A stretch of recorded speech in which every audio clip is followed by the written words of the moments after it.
Speaking of feedback, my daughter, when she was still young, once described my social media as shouting into the void. And there really is no greater void than podcasts.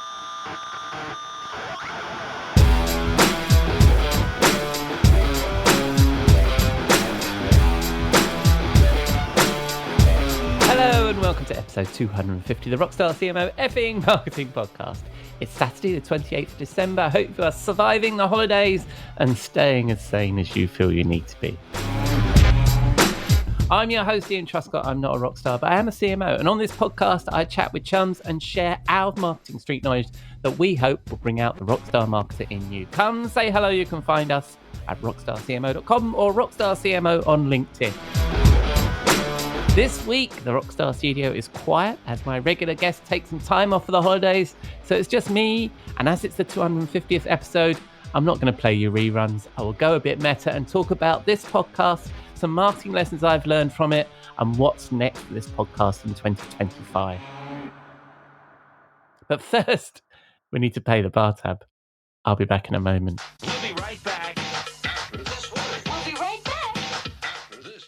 You may know you're listening to this show along the Marketing Podcast Network, but did you know there are other great shows on MPN to help your business? Hennika Watkis-Porter hosts The Entrepreneurial You, empowering entrepreneurs with insights on leadership, business, and success. Hennika, tell listeners what to expect from your show. So we provide innovative business strategies and practical solutions to common entrepreneurial challenges. And where can people subscribe? Find us at hennikawatkisporter.com, as well as the Marketing Podcast Network at marketingpodcasts.net, or search for it wherever you get your podcasts. You heard her. Go subscribe.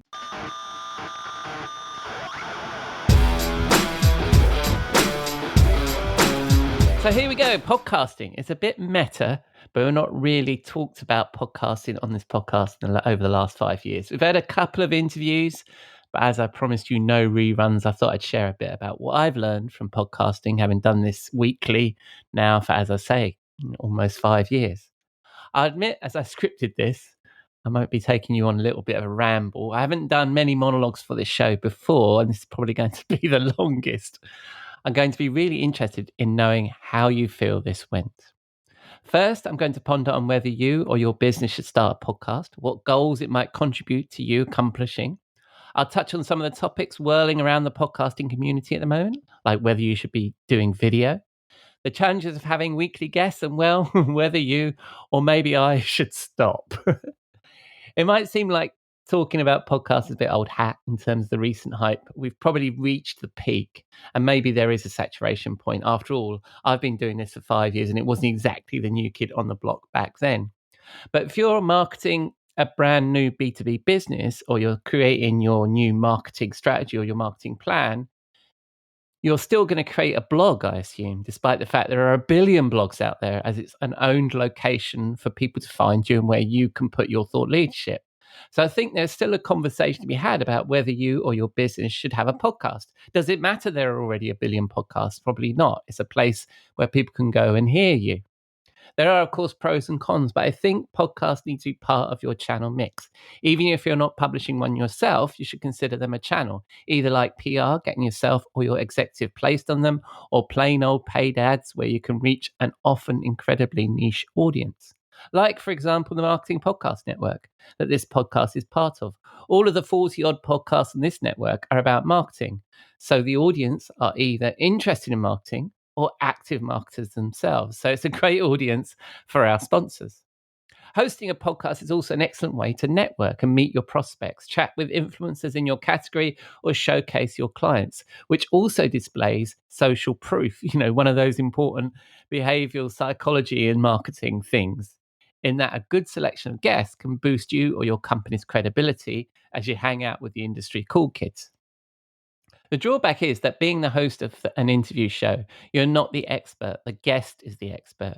So if you're starting a podcast to promote your thought leadership or your company's thought leadership, you need to take that into account in how you structure the show. Make sure there are places in there for you to express your views and what's happening in terms of what your company's doing. So if you're considering creating a podcast, It's like a lot of tactics we discuss on this show. Whether you're being asked to create more video, webinars, or start a podcast, you might be bored of hearing this advice, but it depends on your goals. You need to know how podcasts, either your own or getting involved with others, you need to understand why you're doing it. If you're a regular listener, you know that I would ask, does it create art, awareness, revenue, or trust?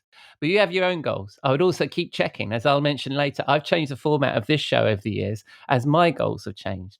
One thing that is for sure, that there is a ridiculously small percentage of podcasts that directly make the kind of money that would support the host, let alone make a big financial splash. It's not to say it's not possible. Of course, there's lots of success stories out there, but the podcast needs to deliver on a goal that supports another income opportunity or business objective. I'm often surprised by the lack of plan when chatting with other podcasters and the expectations they have. They believe build it and they will come.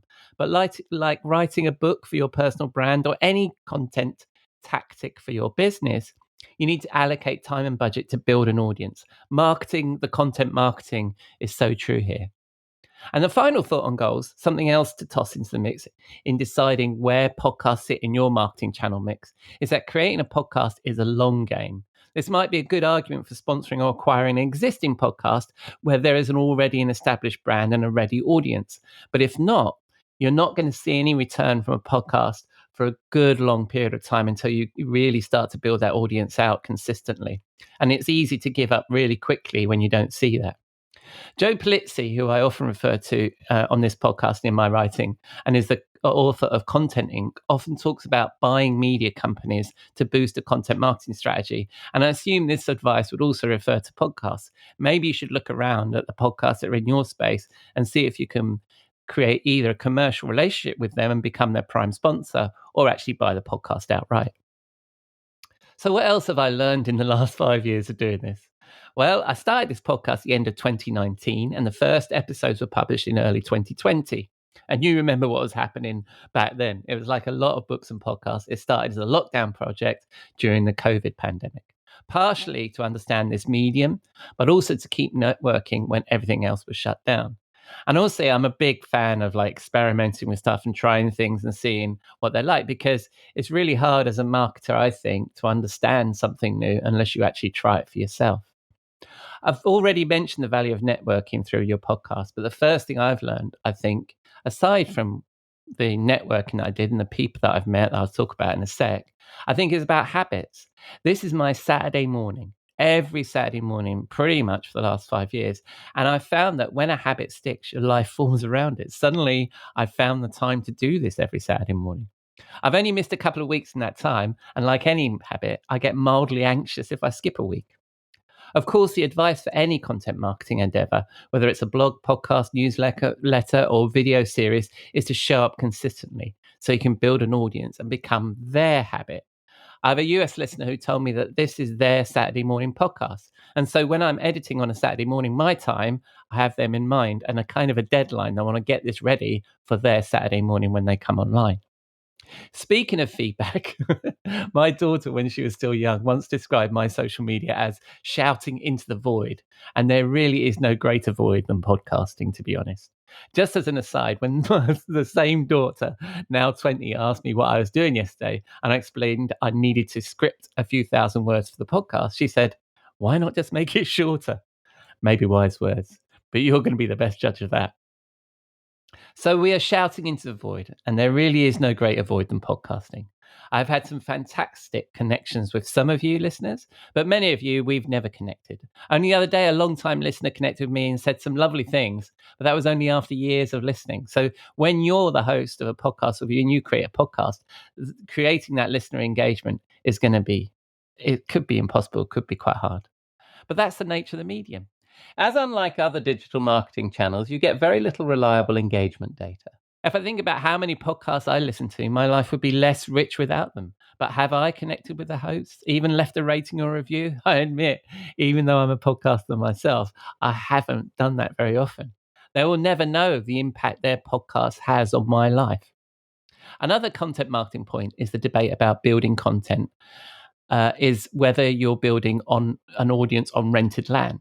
It's not that clear cut with podcasts, So, for example, if you're building your social media strategy on LinkedIn could change its algorithm, and your content could disappear, and so could your audience.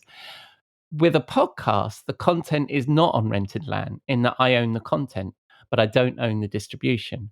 For example, or not fully own the distribution. I mean, I could distribute this via an RSS and you could get it from anywhere, but if you're an Apple or Spotify listener, they know you're listening to this, but I don't.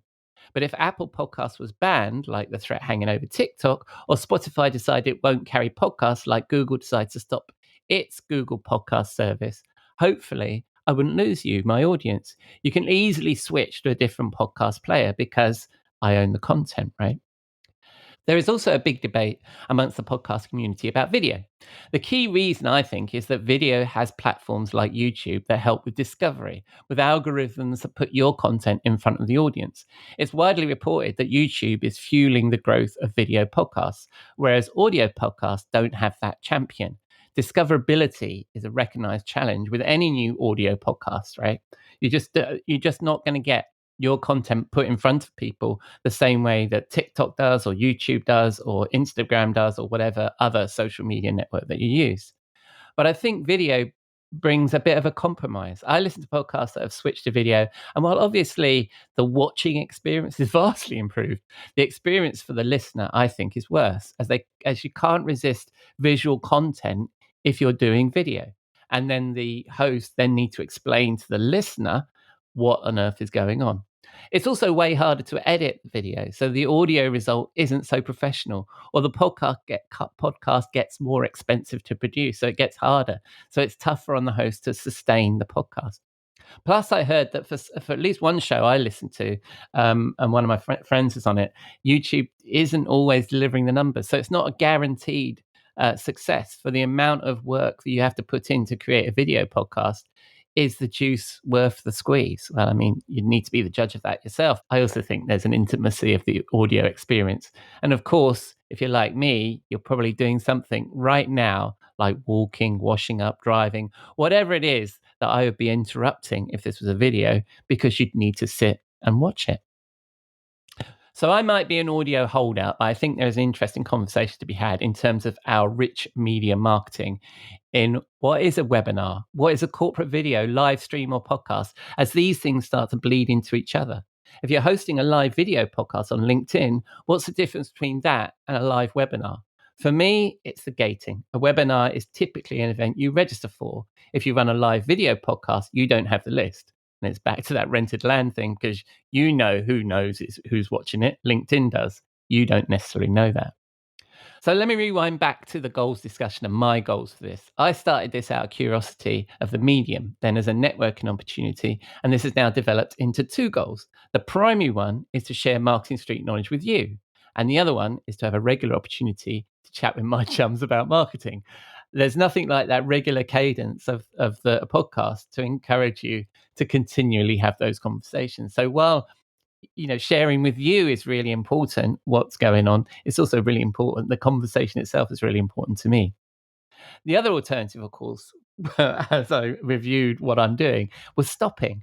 And I think that's something we struggle with as marketers. It seems way easier to start stuff and then do it half-assed when it gets hard or resources get stretched. Sometimes, regardless of the sunk costs, stopping might be the best option. One of my favorite podcasts, the Marketing Book Podcast, finished this year, which was a shame for listeners like me. I mean, I love that show, but this was a big show, and I imagine that it had a big audience and lots of people were talking about it. And I was actually, despite the fact that I was kind of, bummed that it had stopped, I was actually impressed with the host, Douglas Burdett, for making that decision. And it can't have been that easy to stop, but he clearly had other things to do. I think in this case, he wanted to retire, but it's easy to keep doing something because you've always done it. And sometimes we fall in love with something when it's really not delivering. I like the advice from Seth Godin that goes something like, whatever we've done in the past is a gift to ourselves now, and we don't have to accept it. So I think the example that Seth Godin used is something like an accountant studies to become an accountant for years and years and years, and then decides that they don't like being an accountant. Many people are kind of trapped being accountants because of that sunk cost of studying. Whereas if you just think about that studying as a gift you're giving to your future self, and you can choose or not to choose to accept it, you can then get out of the daily drudgery of a job that you hate, being an accountant, and do something else. So it's the same with this podcast, or it may be the same with other marketing strategies that you guys run, is like, don't get wedded to it just because it's what you've always done. And we should therefore apply the rigor of whether something is meeting our goals to whatever long running marketing program we have, constantly checking in.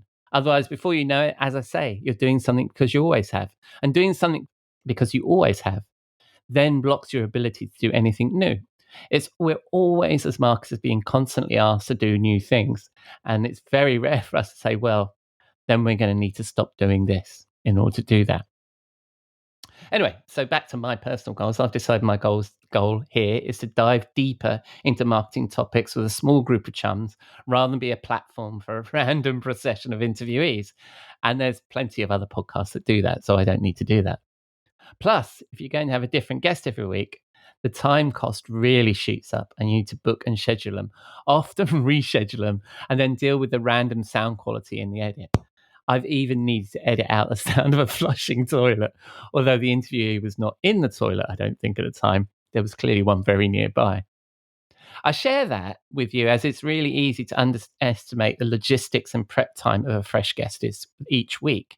In fact, it's probably easy to underestimate, all of that kind of logistic time of running a podcast. You think about the amount of time that I'm speaking is probably the level of effort that's going into this. But no, I'm going to need to edit it, put it together. Then I listen to everything before it goes out. Then it needs to be uploaded and all that stuff. So it's easy sometimes, I think, to underestimate the logistics and the time that you need to do this, particularly if you have a guest each week. I was finding that really difficult to juggle with a full-time CMO role. So it was getting to the point of either stopping the show or changing things up. So that's why I kind of pivoted to just have a limited set of guests that I could trust and that we could do the prep, and we knew that what we were doing and their audio was great. And now producing the podcast is much easier because I work with the people that I know. However, what I will say is over the last 5 years, I've met some fabulous people. And one of them became a client, in fact. And I would definitely recommend it if you can factor in that amount of time of having the guests. And in fact, I'm thinking in 2025 that I may start to introduce guests back in, but really sort of make time for it and be a bit more purposeful, and maybe just have a guest every month or something like that. And if your podcast strategy is not to host a podcast of your own, it's to be a guest on a lot of shows, please invest in a decent microphone, wear headphones, and do your best to stick to whatever you agree to in terms of scheduling, and try and make it as easy as you can for the podcast host, who often, is doing this in their spare time or as a side gig or part of their full-time. It's not going to be their full-time job. Speaking of technology there with the headphones, the microphone, this has changed a lot in the last 5 years. Well, actually, the software that we use to produce a podcast, there's loads of simple AI tools that clean audio up. And frankly, they were miracles compared to how it was when I started this. So I always used a product called Auphonic. I use GarageBand, but now, there's a ton of stuff that can help you with this stuff. And if you search for the beginning of this podcast, the numbering starts at number 6. The only one that's been published is number 6, because I actually got rid of the first 5 and took them out of the feed. Why? Because they were frankly shit. I actually wonder if I should resurrect them and remaster them and put them back out there. But the first 5 were a bit ropey, so they, you can't actually access them on the feed. But that's the way it's going to go when you first start your podcast. But I think it's much easier now with the technology that we have to pop out the box with a high quality podcast, whereas I had to do a lot of experimenting at the beginning. So that's a little bit about this podcast past, some of the lessons I've learned and where I think podcasts should sit in your marketing channel mix. I think you need to have one. Podcasting should be part of your strategy, whether you decide to start one, buy one, sponsor one, advertise, or just being purposeful about being a guest or getting your executives to be guests on podcasts. It should be part of your PR strategy. And as for the future of this podcast, starting the new year, I'm going to change the show structure slightly. I'm intending to drop 2 shorter episodes each week, as I'll split out the studio discussion with Jeff or whatever the other guest is like Kathy, for example, into its own show that I intend to drop on Wednesdays. And I'll do the same for the virtual bar with Robert and drop that on Saturdays. So there'll be the studio on Wednesdays, and then we'll do the bar on Saturdays. Some of that is because we're changing the virtual bar slot to be more of a chat rather than just Robert sharing a quick marketing thought. I'll pick a topic or two and get Robert's take on them. I'd love to throw in some listener questions too, if you'd like to join in. So that'll become a little bit of a longer thing. So there'll be two, probably 20 to 30 minute shows, one on Wednesday and one on Saturday. That will all start the week of January the 6th, when my chums are all back from their holiday breaks. But before then, I'll do another solo show next week.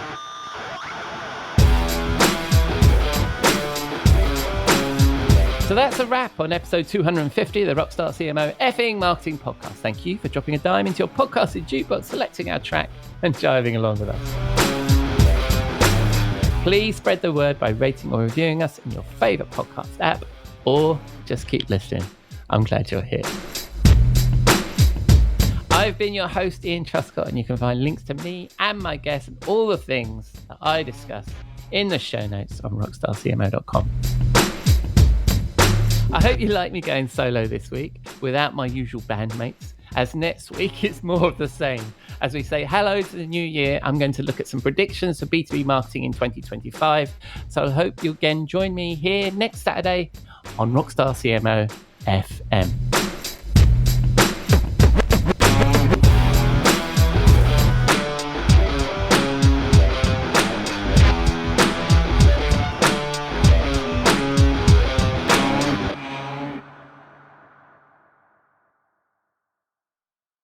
This podcast is heard along the Marketing Podcast Network. For more great marketing podcasts, visit marketingpodcasts.net.